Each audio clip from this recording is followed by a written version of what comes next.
Buenas, ¿cómo andan?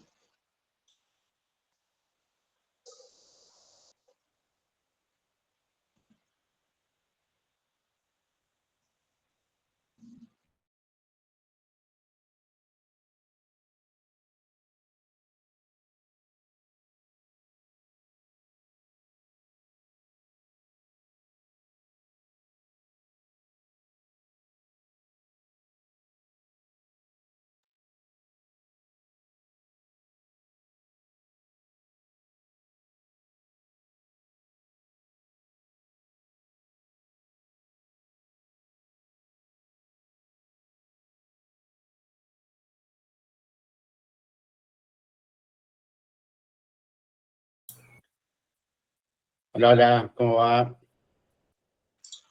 ¿Cómo va? ¿Todo bien?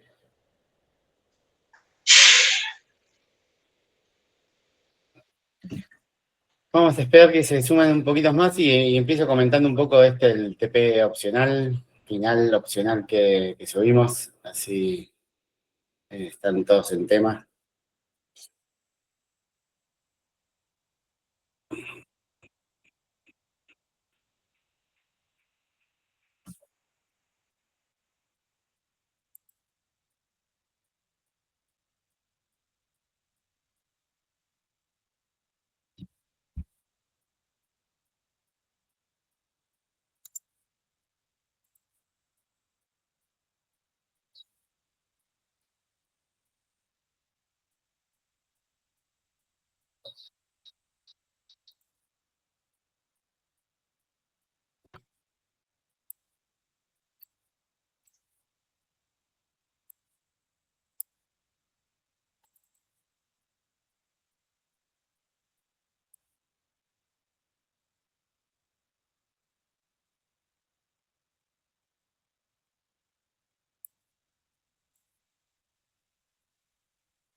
Se me apaga la cámara, no sé qué pasa.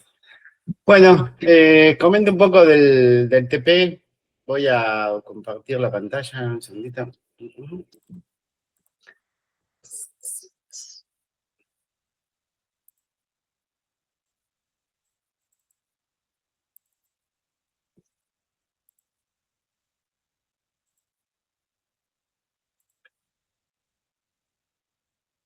La idea de esto es hacer un TP final donde involucre algunos temas de la materia y lo vean como en más profundidad y con, digamos, temas que seguramente van a tener que investigar. Hay algunas propuestas de temas en el documento este que pueden encontrar en la página de la materia, como, bueno, este de los atlas de activación, book embedding, keystroke dynamic, eliminar manchas en video, o acá hay dos competencias, dos lingas competencias de CAL que podrían también servir. Pero también es como más abierto el TP este, y si alguno tiene algún tema que les resulte interesante meterse a trabajar, investigar y hacer algo con eso, puede hablar con nosotros y proponerlo. En principio podría hablar con el ayudante que tiene asignado, también podría comentarle eh, a Joaquín, digamos, podrían comentar para ver si ese tema que eligieron está ok para hacerlo como un trabajo final o qué forma deberían darle al trabajo para que sea válido, ¿no? Y es opcional, es totalmente opcional, no es necesario que lo hagan todos.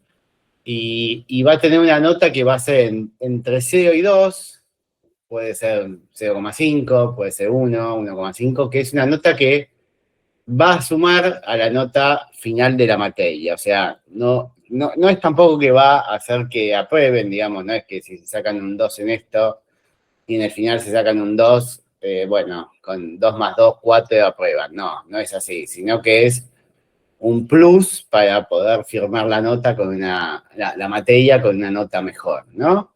Entonces, si les da un promedio de 7 entre el final y la nota de la cursada, y en el TP este sacaron un 1, bueno, en vez de quedarle un 7, les queda un 8 en la firma, ¿no? Es una manera de tener una mejor nota en la materia haciendo algún tema que lo lindo sería que elijan algo que realmente les interese y que lo hagan con gusto y bueno, y aprovechen para aprender y aprovechen para ganarse algún puntito extra. ¿Alguno tiene alguna duda, pregunta, comentario?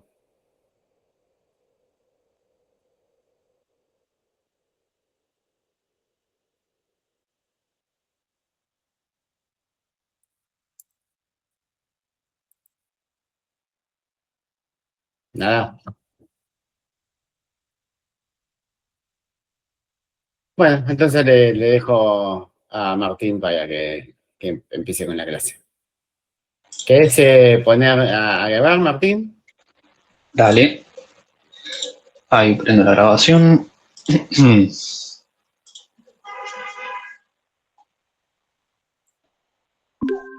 Y ahí estamos. Damos el Kahoot era al principio de la clase, ¿cierto? No, el Kahoot lo estamos haciendo al final, así que al Al final de final. todo dejás de grabar y haces el Kahoot. Muy bien. Perfecto. Bueno, entonces arrancamos con la clase. Vamos con la presentación. Ahí se ve. Sí, sí. Perfecto. Creo que me deja. Ah, no, de acá no. Bien. Bueno, buenas tardes a todos. Mi nombre es Martín. Es la primera clase que doy en el Cuatri, así que para la mayoría soy una cara nueva. Soy ingeniero informática, me recibí el año pasado, así que hoy les voy a presentar algo que quedó pendiente de cuando vieron Transformers hace un par de clases. Y adicionalmente, temas vinculados a GenAI con LLMs y RAG. Un poquito de la agenda para la clase de hoy. Son dos temas, Sentient Transformers y RAG. Arrancando por Sentient Transformers, básicamente acá es un esquema conceptual de cómo operan los Sentient Transformers. tenemos, por ejemplo, un texto, pueden ser transcripciones de un video, puede ser un documento PDF donde extraemos el texto, puede ser a partir de una imagen, con un modelo extraer el texto de la imagen, no importa, sabemos lo que es un conjunto de textos. A este conjunto de textos los podemos trocear, los podemos separar en palabras con distintas estrategias, como el que proponen LangChain y Stanza. Ahora les voy a hablar un poquito de eso. Lo que hacemos con el troceo de estos textos es transformar estas frases o conjunto de palabras en chunks, que básicamente los chunks es eso, son o frases o un conjunto de palabras de X caracteres, dependiendo qué estrategia usemos. Luego estos chunks los vamos a transformar con un modelo de transformer en vectores, en lo que sería en los embeddings. Y dependiendo del set de transformers que usemos, el tamaño del embedding va a ser determinado tamaño. Ahora voy a hablar un poquito más en profundidad con esto cuando llegue a esta parte. Y después, esto es candidato, por ejemplo, a guardarlos, estos embeddings son candidatos a guardarlos en una base de datos vectorial, porque al fin y al cabo estos son vectores en la representación que el embedding tiene.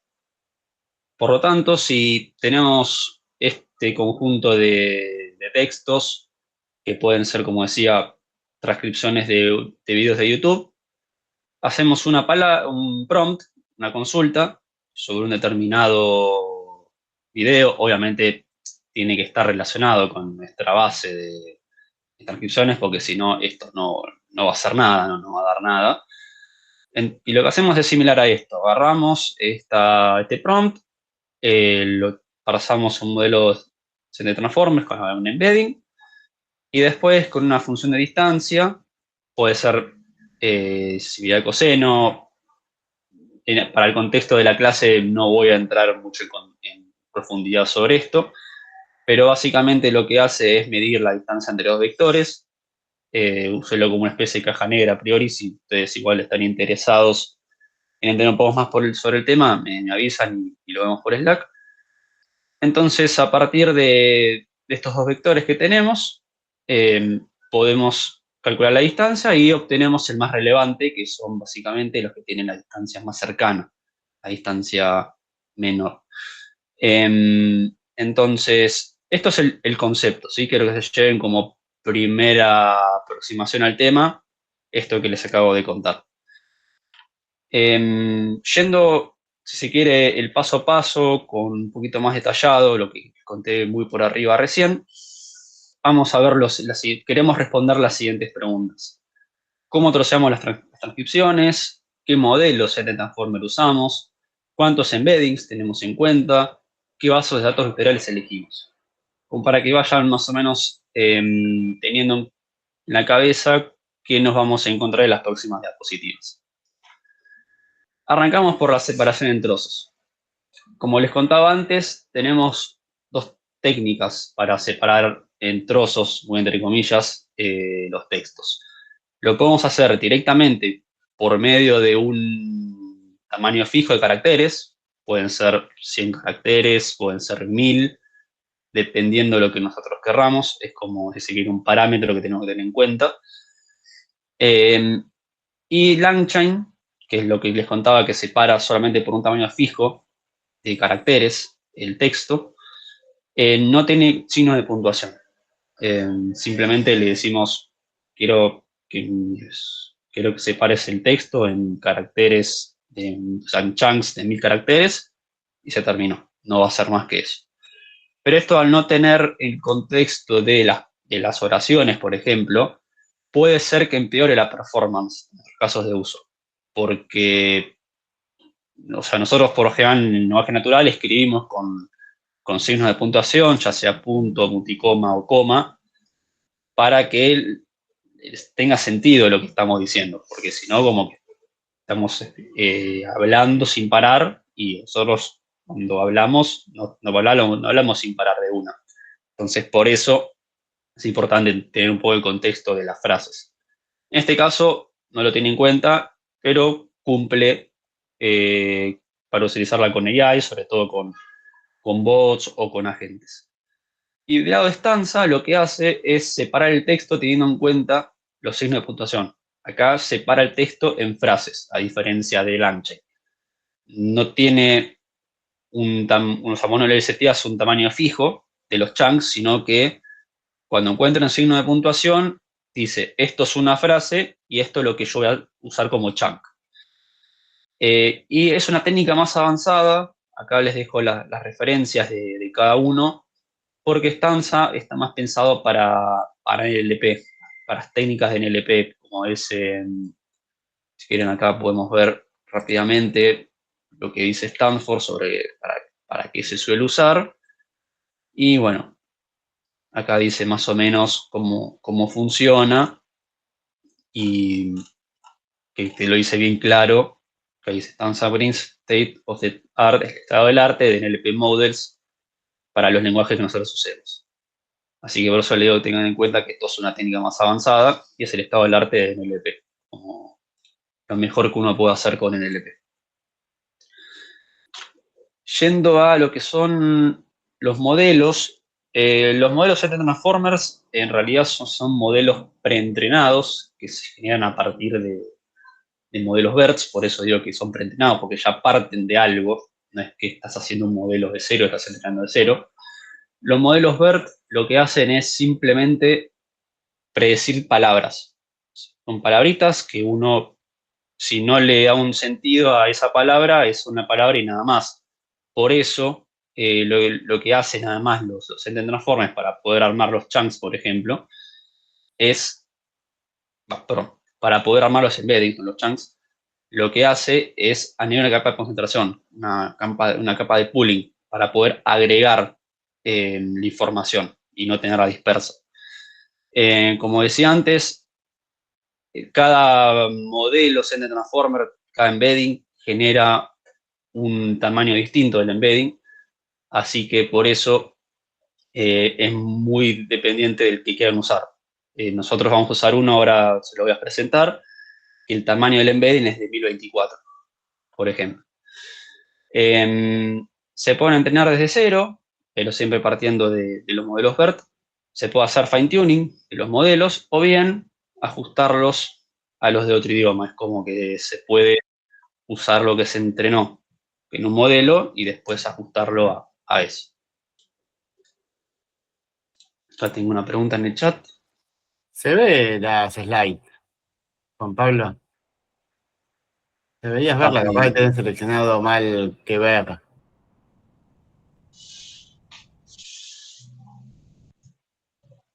Ahí Juan Pablo está avisando si querés por las dudas, pero sí, la mayoría lo está viendo por lo visto.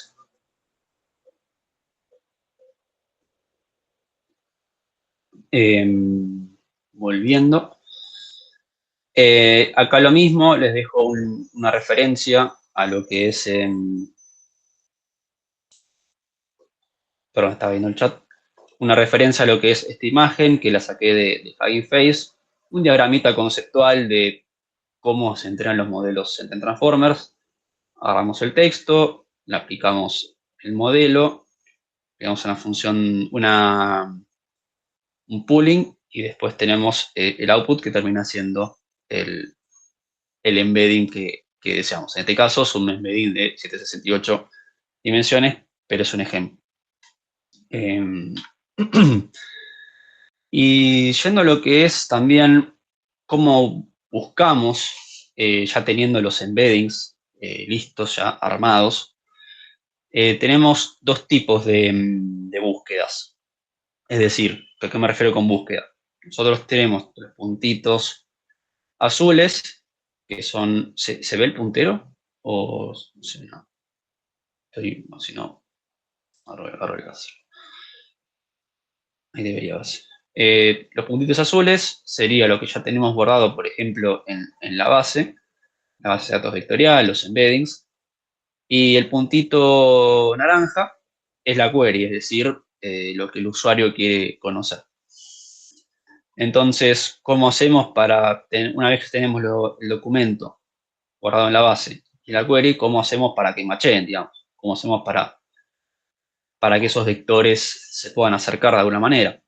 Entonces tenemos, por un lado, la búsqueda asimétrica, que es cuando la longitud de la query y los documentos tienen longitud similar, y además también tienen similar cantidad de contenido, porque si tenemos, no sé, queremos buscar, supongamos que tenemos una base con embeddings de todas las librerías de Python que existen que están usando, por ejemplo, el TP de sklearn, ya sean los embeddings también como Work2Vec, o puede ser algo vinculado a Keras, o a PyTorch, o a TensorFlow, y supongamos que teníamos eso y, no sé, le decimos, queremos entrar a una red neuronal, y bueno, ahí como que para saber qué librería tomar para eso, pues como que ahí tiene que ser similar tanto lo que queremos como lo que está guardado en la base.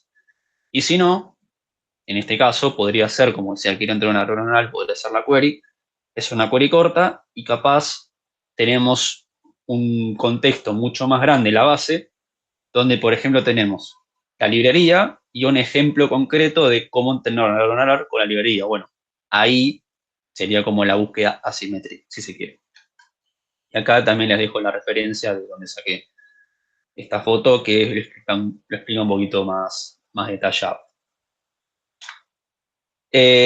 Bueno, yendo a lo que es el modelo para la demo, elegí un modelo multilingüe. El tamaño del embedding es de 1024, como creo que ya les había anticipado. Y este modelo ofrece ambas búsquedas, tanto la simétrica como la asimétrica. Se puede usar query para ambas, es como que internamente ya el modelo entiende qué buscar dependiendo lo que sea la longitud de la query, como lo que ya tenemos guardado en la base, y el passages para lo que es la asimetría. Estos son ¿cómo llamarlo? Tokens específicos que tiene que tener el prompt o la instrucción para decir, ok, después de esta palabra, de esta keyword, yo sé que tengo que usar ese texto para armar el embedding y hacer la búsqueda, digamos. Y acá también le dejo la referencia a lo que es Hugging Face, que hay especificaciones del modelo. También está ahí un paper dando vueltas ahí por si lo quieren chusmear. La verdad que está muy bien documentado. Y por último, antes de pasar a la demo, un poquito contarles las bases vectoriales que existen hoy en día en el mercado. Nosotros para la demo vamos a usar Chroma, ChromaDB. En general, para pruebas y casos de uso pequeños va bien, tiene sus cosas igual, porque por ejemplo el índice lo guarda en memoria, entonces hay que tener cuidado si uno guarda mucha información, porque si no tenemos una computadora o un server muy robusto, eso puede ser un problema y al mismo tiempo también si queremos paralelizar consultas no va a funcionar, porque está alocado en memoria, no está distribuido el índice. Y después, bueno, tenemos estas otras, se las nombro, la verdad que no las conozco, simplemente sé que existen, no interactué con ellas, pero tienen diversas versiones, algunas que son para instalar en un server o una computadora, también tienen su versión de pago. Hoy en día la mayoría de los servidores, de los softwares tienen ese tipo de membresías. Y por último, Face con SQL, que es de Meta, Facebook, Instagram, toda esa empresa que hoy en día está muy metida en el mundo de la tecnología también, no solamente con las redes sociales. Bien, esto es mi indicador para ir a la demo. ¿Hasta acá alguna pregunta? No sé, duda, sugerencia, algo que quieran que veamos en particular, si no, seguimos con la demo.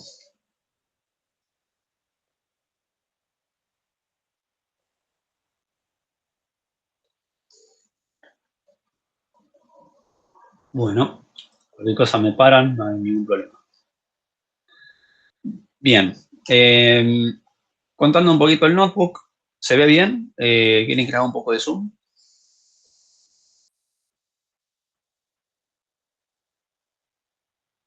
¿Se ve bien? Bueno, gracias. Arrancamos con instalación de las librerías. No voy a entrar mucho en detalle en eso. Acá elegimos el modelo que les comentaba, el Multilingual E5 Large. Acá está el prompt, digamos, el keyword que necesita después este modelo para poder hacer las consultas.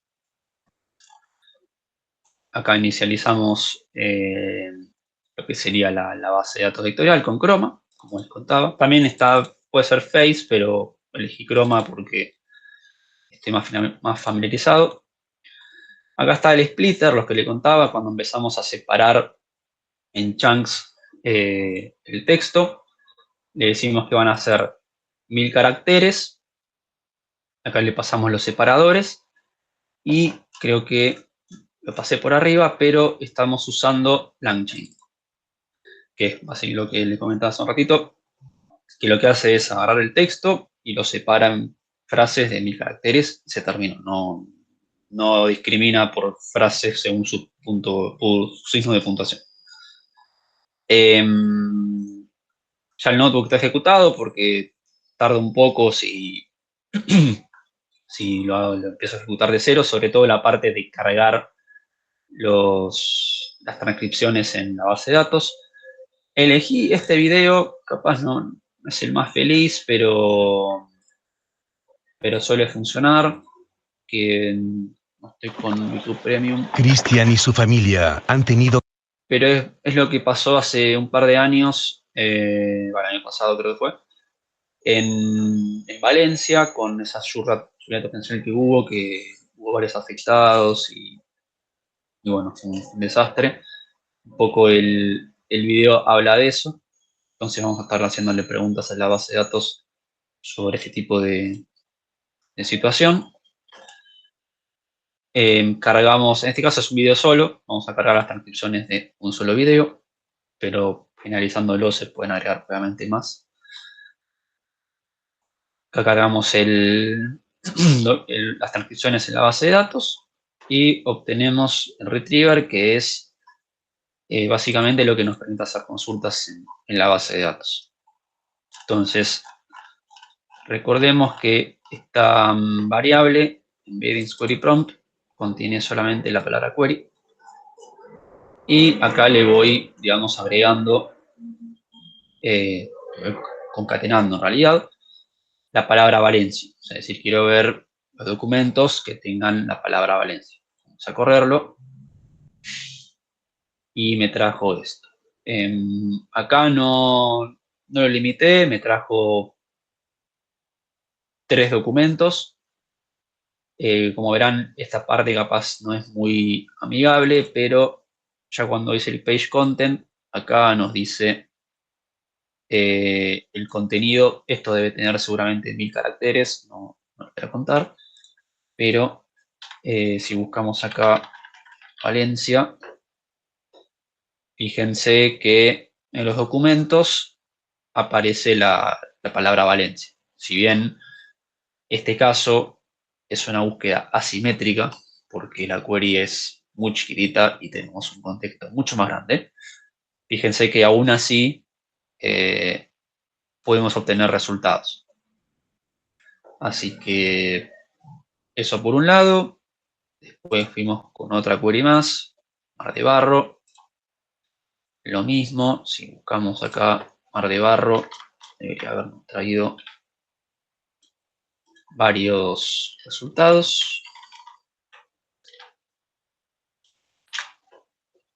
En este caso, la búsqueda no fue tan óptima.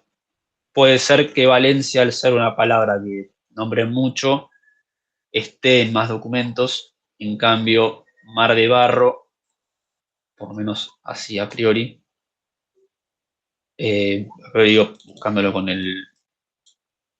la barra de búsqueda del navegador, no trajo resultados. Igual acá veo que hay algo, Mares de Barro, parecido.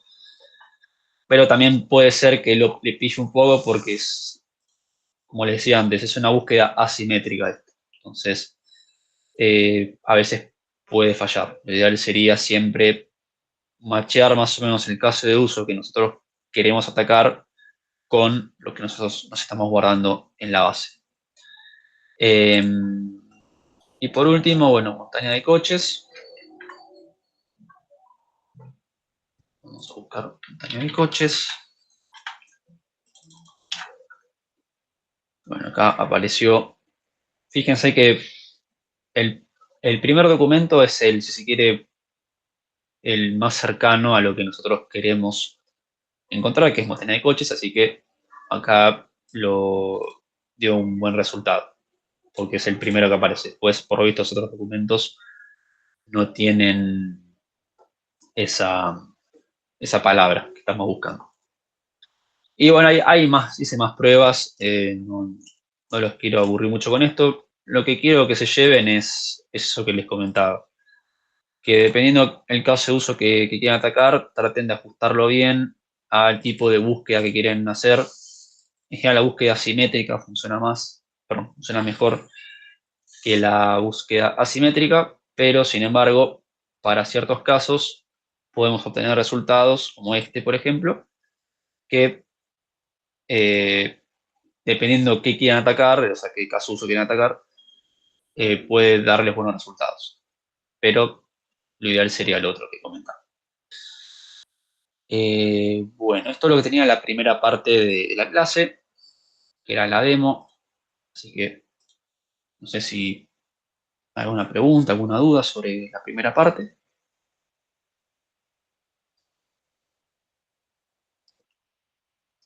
Sé que uno de mis alumnos lo hizo, capaz lo hicieron más. ¿Alguno de ustedes, alguna, experimentó con Sentence Transformers para los embeddings del TP? ¿Se topó con esa posibilidad o fueron por otros embeddings?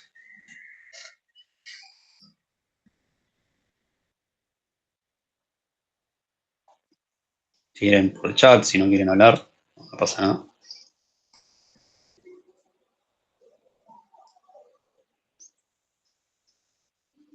Ok. Muy bien, muy bien. Sí, no pretendía que muchos capaz lo hayan usado, pero ya que aparece un caso, capaz no era un caso aislado. Igual está todo bien, no pasa nada, no tienen por qué usarlo. Es algo que recién estamos viendo ahora. Bien, yendo al segundo tema de la clase, Retrieval Augmented Generation, más bien conocido como RAG.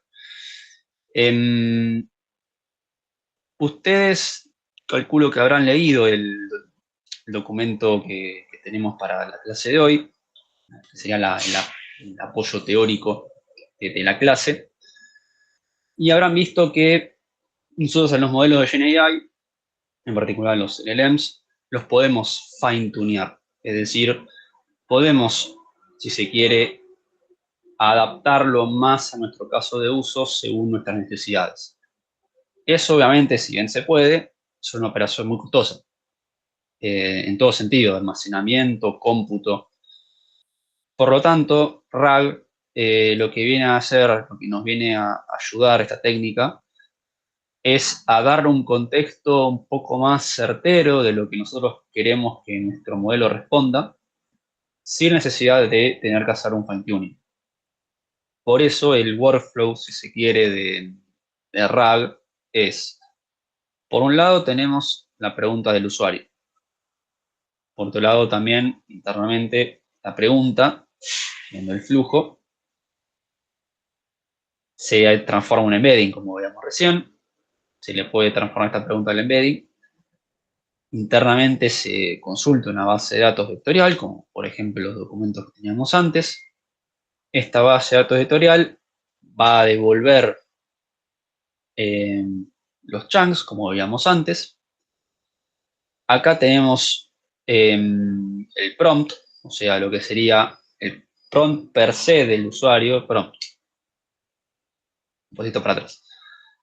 La pregunta del usuario, y acá tenemos el prompt que no es el que el usuario ve, sino es un prompt que nosotros le definimos al modelo internamente o explicación para que, teniendo en contexto esta pregunta y a partir de esta pregunta lo que nos dio la base de datos, lo que serían los chunks relevantes, con estos dos contextos, pregunta más documentos o información relevante para la pregunta del usuario que nosotros guardamos, o tenemos guardada en una base de datos, se la pasamos, perdón, se la pasamos a un modelo, en este caso un LLM, puede ser que a usted más le guste, Llama, Gemini, como que Gemini sea multimodal, tiene la opción de LLM, y después, una vez que nosotros le pasamos al modelo todo este contexto que les estaba contando, después al usuario le revolvemos la respuesta sumarizada, es decir, un poco más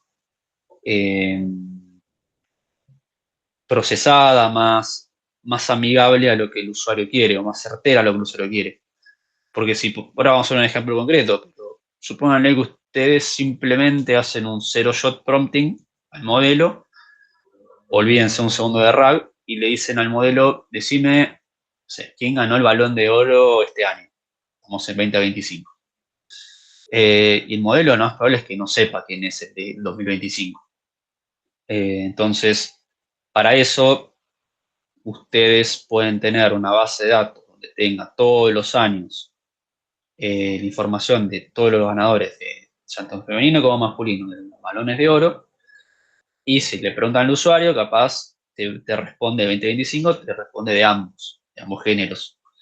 Si le preguntas solamente al modelo, así muy naive, porque es un zero-shot prompting, capaz te responde, no sé, Lionel Messi, y capaz ni te dice el año. Entonces, lo capaz te dice el año y te dice, mira, hasta el 2023 llego, por decir un número. Los modelos están entrenados hasta cierto contexto, no están actualizados hasta el día de la fecha. Gemini capaz te la puede dibujar un poco porque tiene adentro el motor de búsqueda de Google, está más o menos relacionado con eso, pero no siempre es garantía. Entonces, para eso lo mejor es estos casos de uso que les comentaba de RAG. Bueno, esto, si quieres, es un poco la teoría de cómo funciona. Tengo un ejemplo concreto para mostrarles una demo también de juguete, pero no sé si les queda una duda del esquema conceptual, aunque sea, que les mostré.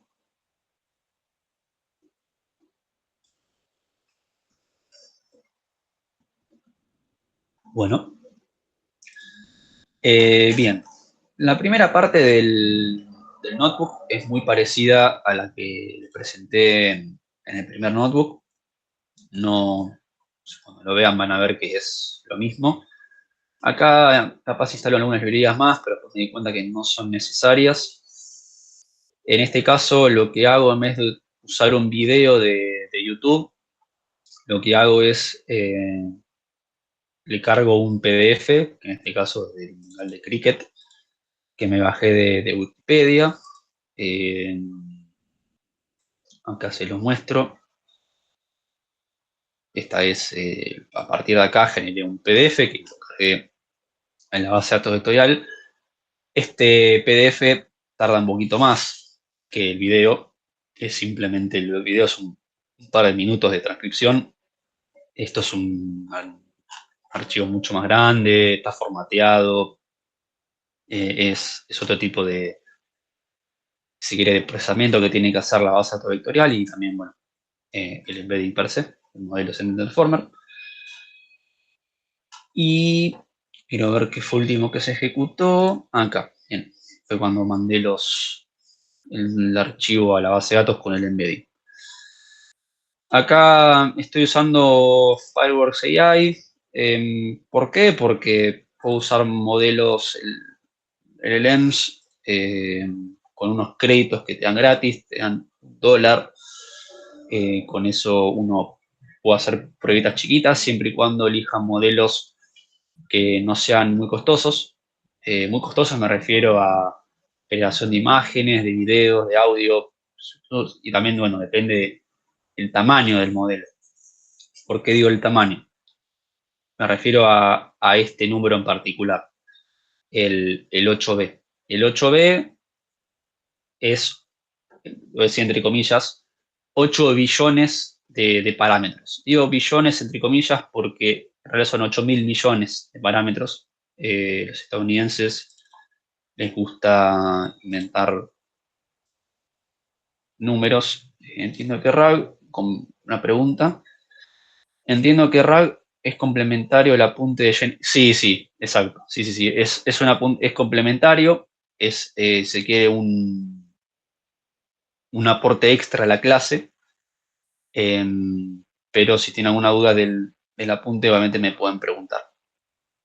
En el Kahoot, la idea es que puedan evaluarse a sí mismos con las preguntas del Kahoot, perdón, con las preguntas que están basadas en lo que leyeron en el apunte.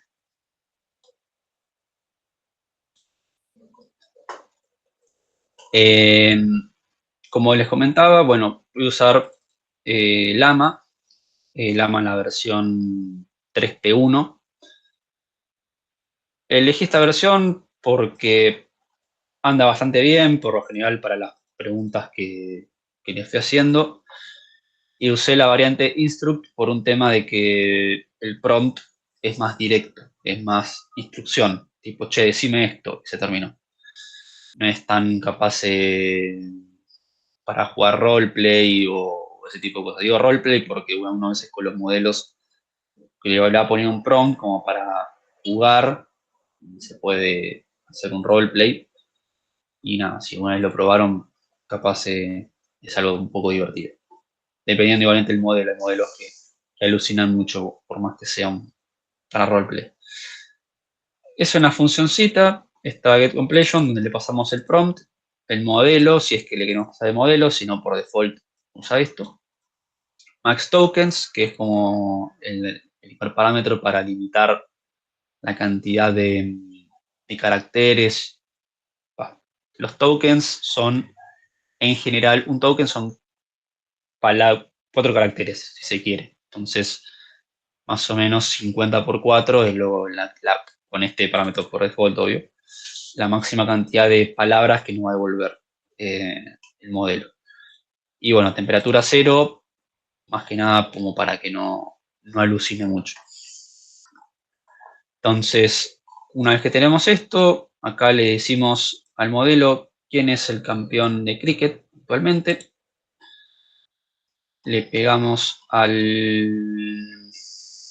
modelo y fíjense lo que responde. Dice, el último ganador fue en el 2019, creo que dice que fue Australia. No, Inglaterra, perdón. Si vemos un segundito acá el PDF, vemos que el último campeón fue Australia, Current Champion, y que la última edición fue en 2023. O sea, el modelo tiene una versión un poco desactualizada de lo que nosotros queremos.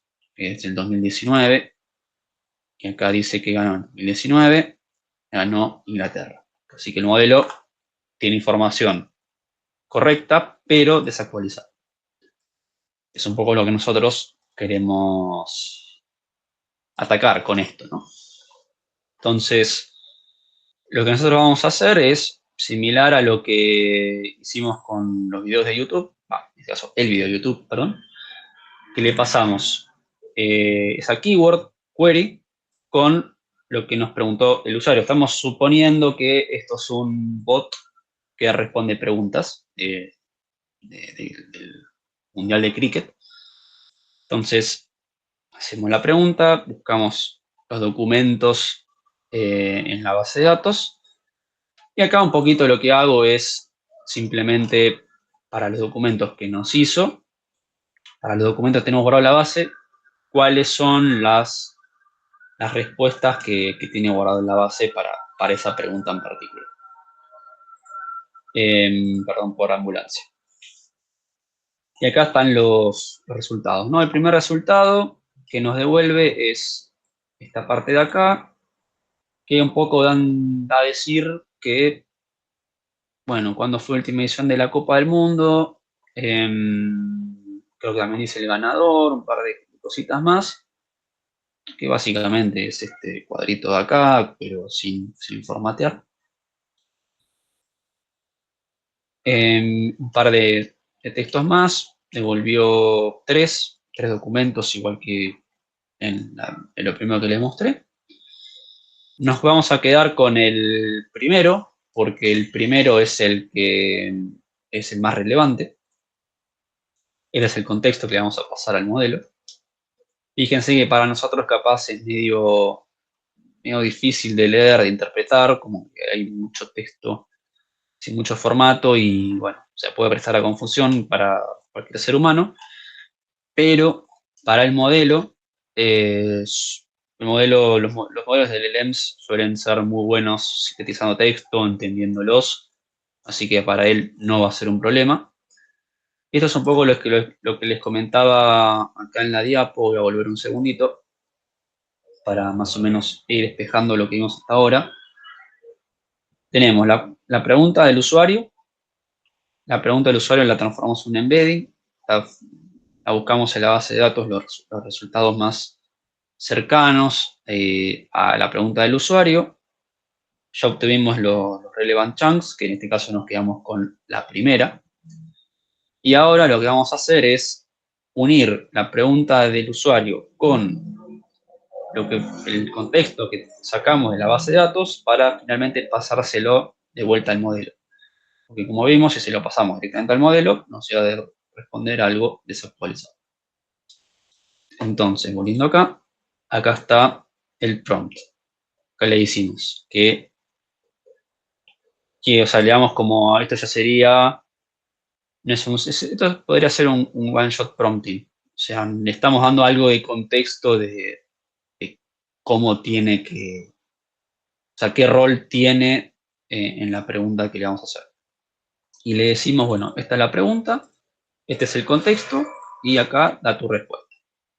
Entonces llamamos a la función con este prompt y le decimos que la máxima cantidad de tokens sean 100 en este caso.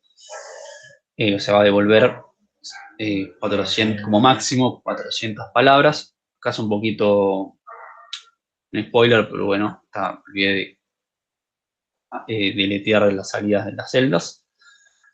Y acá finalmente hacemos la consulta y nos va a devolver que el campeón actual es Australia. Acá nos da un poquito más, que ganó 6 títulos, que la última edición fue 2023, tiene razón, estamos en 25, así que son cada 4 años, según lo que vimos acá en Wikipedia. El próximo va a ser 2027, así que el modelo respondió lo que necesitábamos. Esta sería, en el caso de uso que supongamos que quieren hacer, esta es la pregunta que finalmente va a ver el usuario. O sea, el usuario nunca va a ver la pregunta intermedia que nosotros hicimos, que es esta de acá, sino que le va a llegar esta pregunta de acá. Por eso digo que es un feature muy importante lo de RAG, porque sin necesidad de hacer un fine tuning, con su costo computacional, monetario y de tiempo, con muy poquito inversión de tiempo, pudimos sacar una pregunta bastante certera. Incluso fíjense que el formato es bastante bueno, con signos de puntuación, claro, no alucinó. Así que bueno, eso es lo que quería mostrarles en la clase de hoy. No sé si quedó alguna duda, pregunta. Perdón, acá Marcos hizo una pregunta, no la vi. Dame un segundo que voy a prender la luz, que no se ve nada. Y ahí te leo, Marcos.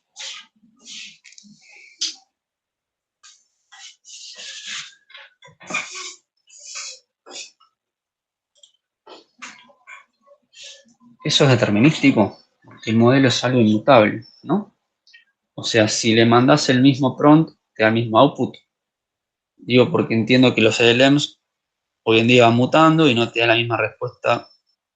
Ok, Marcos, ¿vos te referís al prompt que le pasamos acá como contexto? ¿Te referís al primer prompt que le dimos como para ver qué nos respondía acá?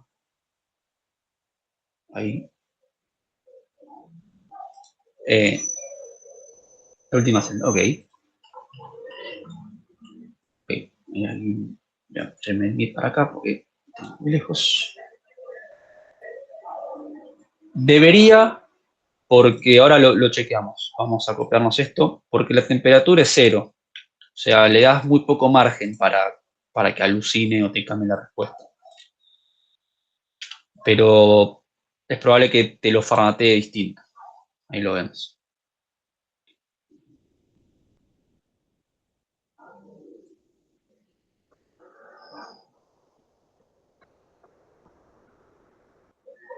No, acá respondió lo mismo. Posiblemente si le variamos un poco la temperatura, tal vez el resultado no sea lo mismo.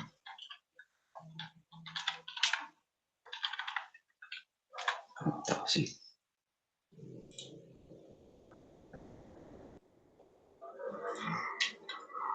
Vamos a ponerle 1.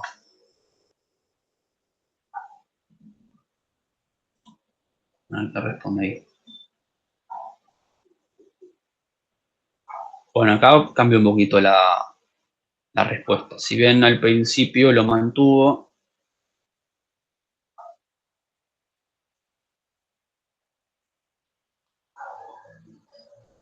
respondió lo mismo, pero cambió un poquito la última parte. Fíjense que dice: The Australian team has been the most successful in tournament history. Dice: Australia holds the record for most Cricket World Cup titles. Cambió un poquito la última parte. La primera parte la mantuvo, más o menos. A ver si vamos de vuelta. Bueno, acá sí lo cambió.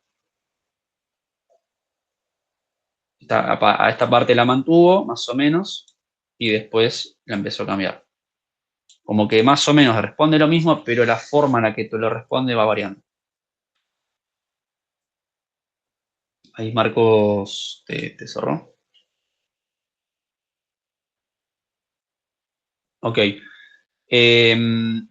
La temperatura, no quiero mucho spoiler porque está en una de las preguntas, pero es como para darle cierto margen de imaginación, pensarlo así, al modelo. Es decir, cuanto mayor es la temperatura, más libertad le das al modelo a que tome su interpretación de las cosas. Y te puede dar, si no sabe la respuesta, te puede decir cualquier cosa.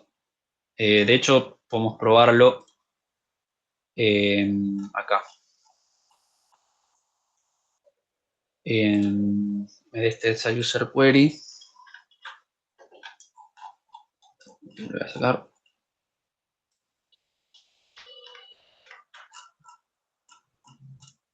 Un segundito. Pero básicamente, si en vez de preguntarlo a este, le preguntamos, no sé,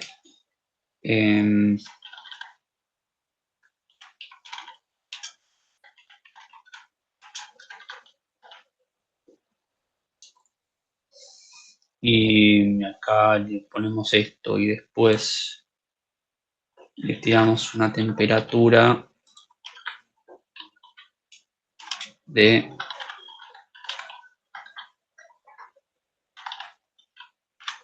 1, por ejemplo.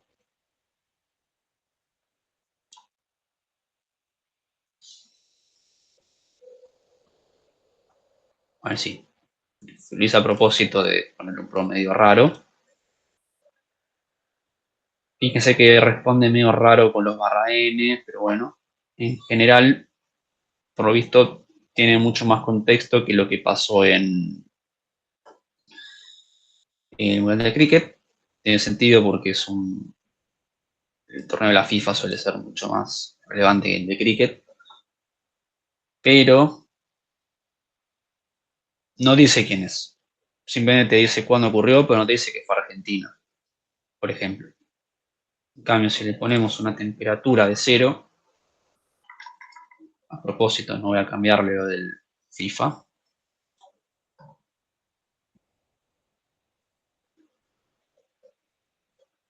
Acá ya te dice Argentina. Es como que la temperatura le da ese margen de ambigüedad. O sea, fue una respuesta ambigua incluso. No te dice como acá, che, Argentina lo ganó. Así que eso, un poquito lo que se hace la temperatura. Ah, puede ser. Sí, tiene razón. Yo le estaba echando la culpa a modelo. Me faltó la paracha.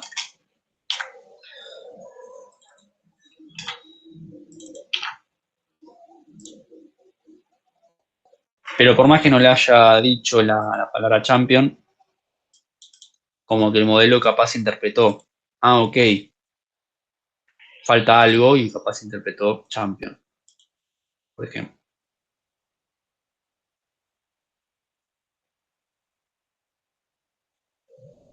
Y fíjense que acá cortó la oración porque max tokens por default es 50. Pero si le ponemos temperatura para 1, por ejemplo,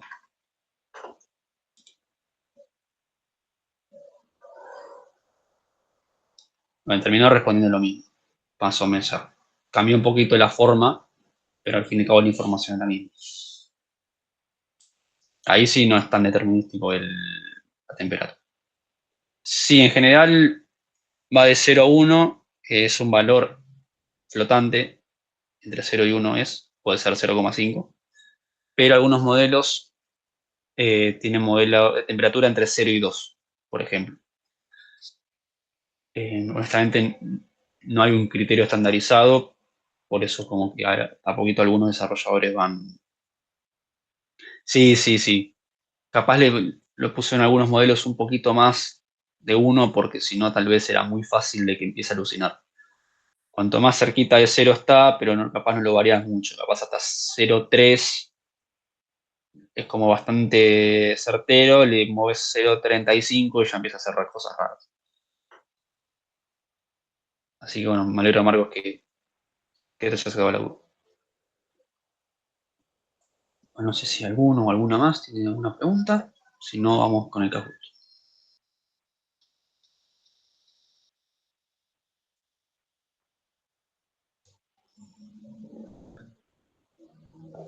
Muy bien. Bueno, vamos a dejar de grabar entonces.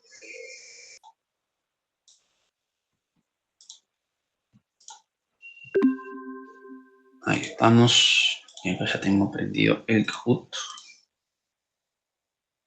Lo que no sé, a ver, en un segundo, no me acuerdo, presentar en vivo.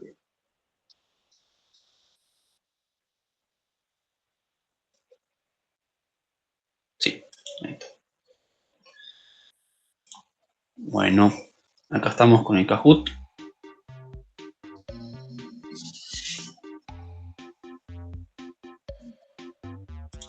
¿Cuántos somos? 34 más o menos.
Creo que falta uno más y ya arrancamos.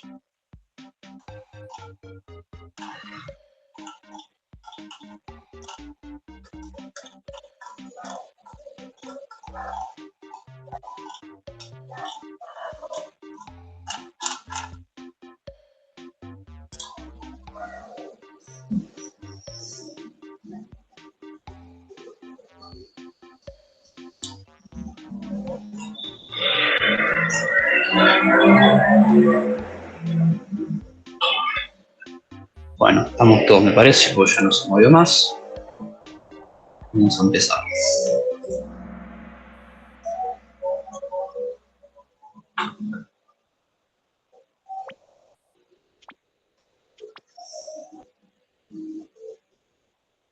¿Qué tipo de arquitectura utilizan los modelos de lenguaje como GPT y Llama?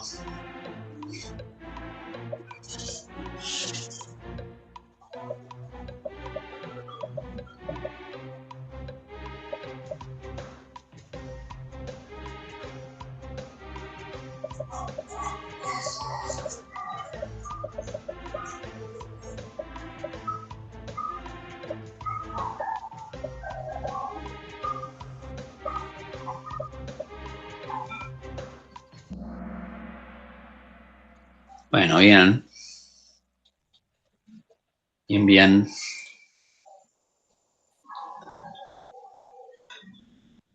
Vamos con la próxima. ¿Cuál es la función del parámetro de temperatura en un modelo LLM? Limitar la cantidad de tokens generados, aumentar la velocidad de procesamiento, reducir el tamaño del modelo, modificar la distribución de probabilidad de salida.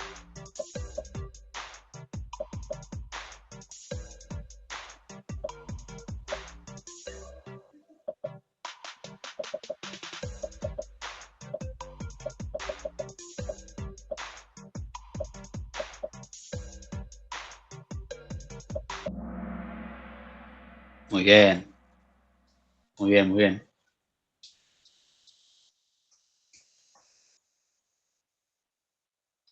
Vamos con la próxima.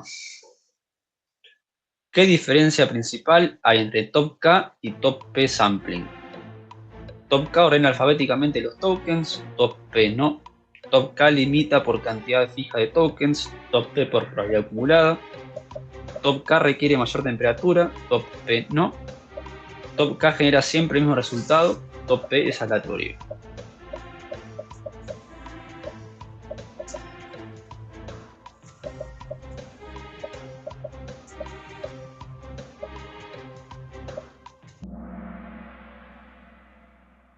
Muy bien.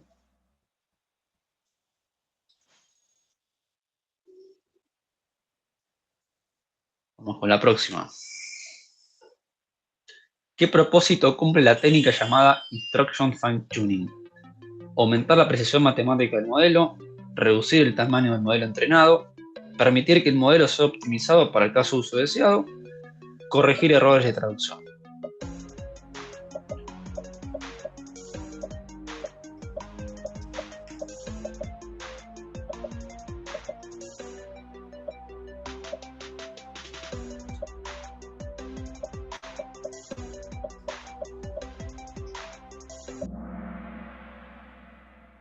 Muy bien.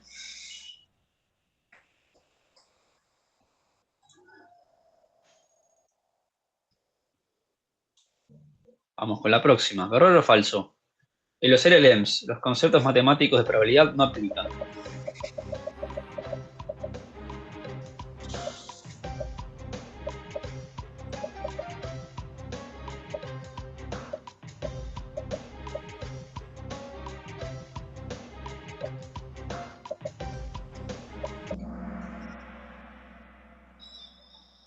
Excelente.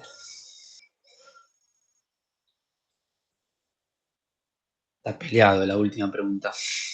Vamos con la última. ¿Cuál es la principal diferencia entre zero shot one shot y multi-shot en el diseño de prompts para LLMs. El tipo de modelo utilizado para la tarea de generación, la cantidad de texto generado por el modelo, el tamaño del dataset de entrenamiento original, la cantidad de ejemplos incluidos en el prompt para guiar al modelo.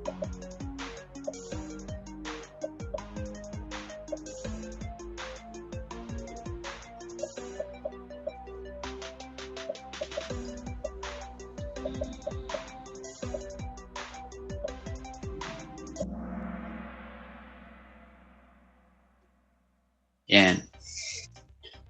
Bueno, vamos con el podio. El tercero, Iván. Segundo, Zuko.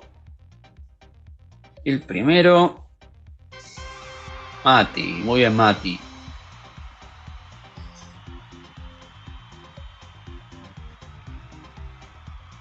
Bueno, muy bien, gente. En general se nota que leyeron.